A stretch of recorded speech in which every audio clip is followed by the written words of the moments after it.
جی رحیم الله یوسفزی صاحب څه به وایي تاسو نن هغه معاهده کیږي څه نظر لرئ تاسو په دې اړه؟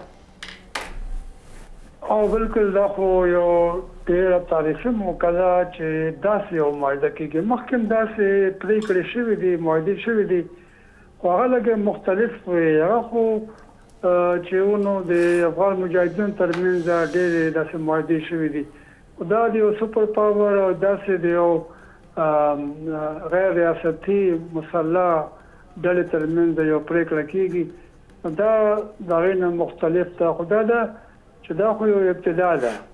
دا پرېکړه خو دې لپاره ده چې د خارجي ځواکونه د افغانستان نه وځي او طالبان د هغې په بدله کې ضمانت ورکړي چې د هغې د قبضې لاندې چې کوم علاقه د افغانستان کې هغه د بل ملک خلاف په حمله کې استعمال نشي. دا بس ډېرې ساده ټکو کې دا پرېکړه ده. دې علاوه چې نور څه کول غواړي هغه هم په دې پرېکړه کې لیکل شوي دي چې افغانان به یو بل سره اوس مذاکرات کوي، طالبان او نور د هغې مخالفین، یا د قیدیانو تبادله به کېږي. قیدیانو تبادلې په هکله هم یو مشکل مخې ته راغلی، ځکه چې امریکې خو ویلي وو په دې پرېکړه کې طالبان هم دعوه کوي چې د هغې به 15,000 قیدیان رها کېږي، د هغې بدله کې به طالبان زر د افغان حکومت قیدیان رها کوي.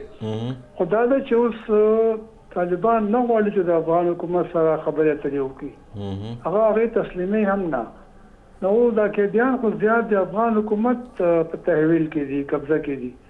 نو دې په هکله اوس افغان حکومت یو خپل شپږ کسان لېږلي دي قطر ته چې هغه طالبانو سره کینی او دا مسله حل کړي، خو طالبان د هغې سره خبرې نه کول غواړي. نو دا یو مشکل اوس په ابتدا کې لکه مخې ته راتلی شي چې دا قیدیانو رهایي چې دا نو دا به کله وشي او څنګه به وشي، ځکه چې امریکې خو ضمانت ورکړی دی چې دا تبادله به کېږي. نو اوس دغه یو کار دغه پرېکړه 18 میاشتو د خبرو نه پس وشوله.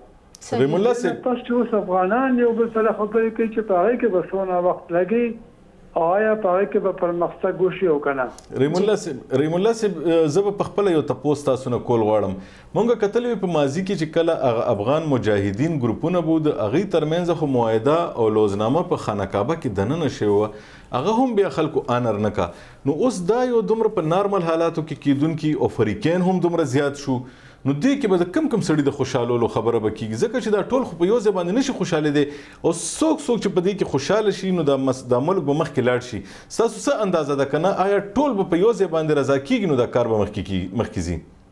ممکن دی چې ټول به رضا شي او خوشحاله به شي. په دې کې خو به داسې خلک وي چې هغوی به د مخالفت هم کوي.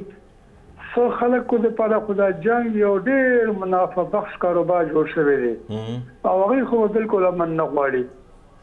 بل دا چې کوم وسلوالې ډلې دي او هغوی لکه داعش دی، القاعده ده، پاکستانی طالبان دي، بلوچ چې کوم افغانستان کې موجود دي د پاکستان خلاف جنگ کوي، اسلامک موومنٹ اف ازبکستان دی، ایسٹ ترکستان اسلامک موومنٹ دی، دا ټول د دغه امن د خبرو او د پرېکړې مخالف دي او دوی کوشش کوي چې د دې مخنیوي وکړي. زما دا مطلب دی چې دغه تاسو ذکر وکړو د حرم شریف د خانه کعبې مخامخ ناستو لوظ یې کړی و چې موږ به په دې پرېکړه باندې عمل کوو. دا افغان مجاهدین مشرانو په دې کې دغه ټول چې دوی دلته کې اسلام آباد کې راولپنډۍ کې یو پرېکړه کړې وه چې افغانستان کې دا چې کوم مجاهدین حکومت او هغه وخت برهان الدین رباني صدر او احمد شاه مسعود وزیر دفاع او حکمتیار بیا وزیر اعظم چوکۍ ورکړه. هغوی دغه لوظ وکړو خانه کعبه کې او بیا په هغې باندې عمل ونه شو او هغه جنګ نور هم تیز شو. نو دا د پېښور پرېکړه، د اسلام آباد د پنډۍ پرېکړه، جلال آباد پرېکړه، د مکې شریفې پرېکړه، دا ټولې شوې دي واقعا او د هغې په وجه باندې هم امن نه دی راغلی. نو ځکه دا خلک کله ناکله داسې ناامیده غونډه کې شي چې آیا دا اوسنۍ پرېکړه چې کوم ده په دې به عمل وشي او که نه. دا به اوس کتی شي ځکه چې په دې کې اوس امریکا هغه پکې شامل ده، ټول هیوادونه هر څوک د دې په حق کې دي. طالبان هم چې دي دا وخت هغه یو لوظ کړی یوې هفتې دپاره هغې ډزبندي کړې وه، هغې باندې مکمل عمل کړی دی. جی دا ثابت کړی دی چې هغې دغه چې کوم د هغې جنګیالي دي، قومندانان دي، دا د هغې امر د هغې حکم مني او ډزبندي کړې وه. نو دا مخکې نه حالات ښه دي چې په دې پرېکړه باندې عمل وشي، خو اصلي مشکل به دا د افغانانو ترمنځ مذاکرات دي. اخرنه یو سوال به رحیم الله صاحب تاسو نه کول غواړو چې تاسو څه ګڼئ د پاکستان باندې چې د دې جنگ کم اثرات د دې معاهدې په پاکستان باندې نیغ په نیغه څه اثرات او یو خبره بل معمولی غوند تاسو د دې موجودګۍ نه فائدہ لم چې دې کې ګارانټر څوک کې دي چې ترمنځ چې هغه وایي چې به زه د ارث ذمہوارم آیا د پاکستان هم پکې څه کردار کې دي شي، طالبان ګارانټر کې دي شي، امریکا ګارانټر کې دي شي چې مستقبل کې به دا ټول حالات په خپل ټکیږي دا څوک کې دي شي؟